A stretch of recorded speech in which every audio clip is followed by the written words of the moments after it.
மக்களை இணைப்போம் மனிதத்தால் என்ற இந்த தலைப்பு என்பது உண்மையிலே மிகவும் காலத்துக்கேற்ப ஒரு முக்கியமான ஒரு தலைப்பாக இருந்து கொண்டிருக்கின்றது.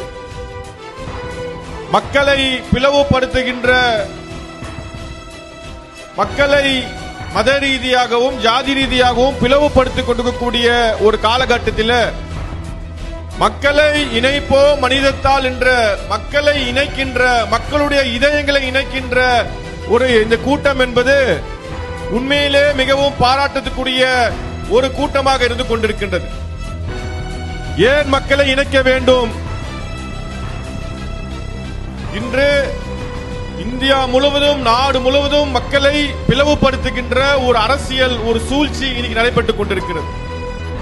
யார் மக்களை பிளவுபடுத்துகிறார் சொன்னால், தமிழ்நாட்டில் இன்று காலை மதுராந்தகத்தில் நடைபெற்ற ஒரு கூட்டம். அந்த கூட்டத்தில் யாரெல்லாம் மக்களை பிளவுபடுத்துவார்களோ அவர்களெல்லாம் ஒருங்கிணைந்து ஒரு கூட்டத்தை நடத்தியிருக்கிறார்கள். அந்த கூட்டத்தில் கலந்து கொண்டவர் தான் இந்த நாட்டில் இருக்கக்கூடிய பிரதமராக இருக்கக்கூடிய நரேந்திர மோடி அவர்கள். எந்த கூட்டத்தில் எல்லாம் நரேந்திர மோடி கலந்து கொள்கிறாரோ அந்த கூட்டம் எல்லாம் மக்களை பிளவுபடுத்துகின்ற கூட்டம். எந்த கூட்டம் எல்லாம் மனிதநேய மக்கள் கட்சி நடத்துகின்றதோ அந்த கூட்டம் எல்லாம் மக்களை ஒருங்கிணைக்கின்ற, இணைக்கின்ற கூட்டமாக தமிழ்நாட்டிலே செயலாற்றிக் கொண்டிருக்கின்றது.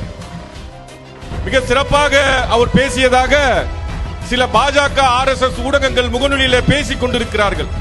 மோடி வந்துவிட்டார், தமிழ்நாட்டுக்கு வெளிச்சம் பெற்றுவிடும். மோடி வந்துவிட்டால் 2026 அதிமுக பாஜக கூட்டணி வெற்றி பெறும் என்றெல்லாம் எழுதி கொண்டிருக்கிறார்கள். நாங்கள் சொல்லுகிறோம், கொளத்தூர் பகுதியிலிருந்து சொல்லுகிறோம், எத்தனை முறை மோடி தமிழ்நாட்டுக்கு வந்தாலும் ஒருபோதும் தமிழ்நாட்டிலே மோடி மட்டுமல்ல, மோடி வகையார்கள் யாருமே கால் பதிக்க முடியாது. தமிழ்நாட்டிலே ஒருபோதும் தாமரை மலரவே மலராது என்று தெரிவித்துக் கொள்கின்றோம். ஏனென்று சொன்னால், தமிழ்நாட்டிலே திராவிட மாடல் ஆட்சி என்பது மிகவும் சிறப்பாக இந்த மக்களை ஒன்றிணைத்து மிக சிறப்பாக ஆட்சியாக செயலாற்றிக் கொண்டிருக்கின்றது. எப்படிப்பட்ட சட்டத்தை இந்த முஸ்லிம்கள் மீது திணித்தாலும், எத்தனை கொடிய சட்டங்கள் இந்த சிறுபான்மை சமுதாயத்தின் மீது திணித்தாலும் அவர்களுக்கு மிகவும் ஆதரவாக, மிகவும் குரலாக இருக்கக்கூடிய ஒரு ஆட்சியாக திராவிட மாடல் ஆட்சி இருந்து கொண்டிருக்கின்றது.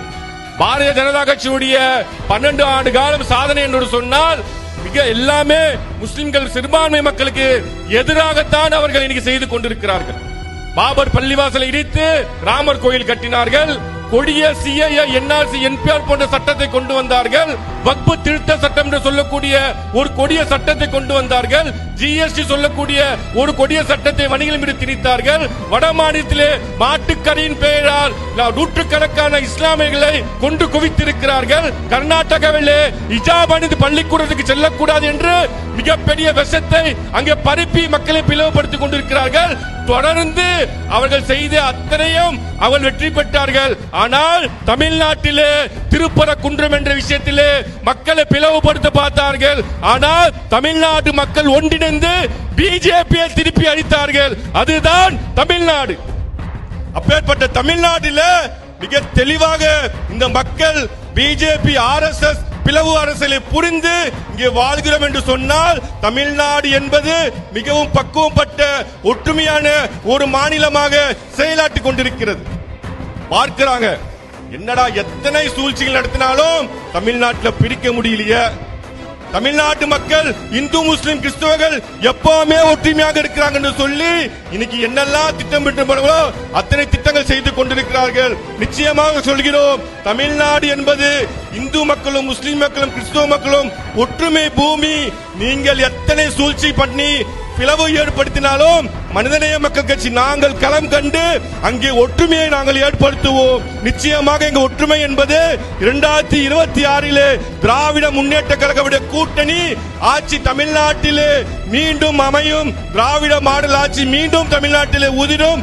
தளபதி MK ஸ்டாலின் அவர்கள் மீண்டும் தமிழ்நாட்டினுடைய முதலமைச்சர் ஆவார்கள். அதற்காக மனிதநேய மக்கள் கட்சி எத்தகைய தியாகமும் செய்து தமிழ்நாட்டிலே தளபதி MK ஸ்டாலின் அவர்களை அமர வைப்போம் என்று தெரிவித்துக் கொண்டு வாய்ப்பு நன்றி கூறி விடைபெறுகிறேன். நன்றி.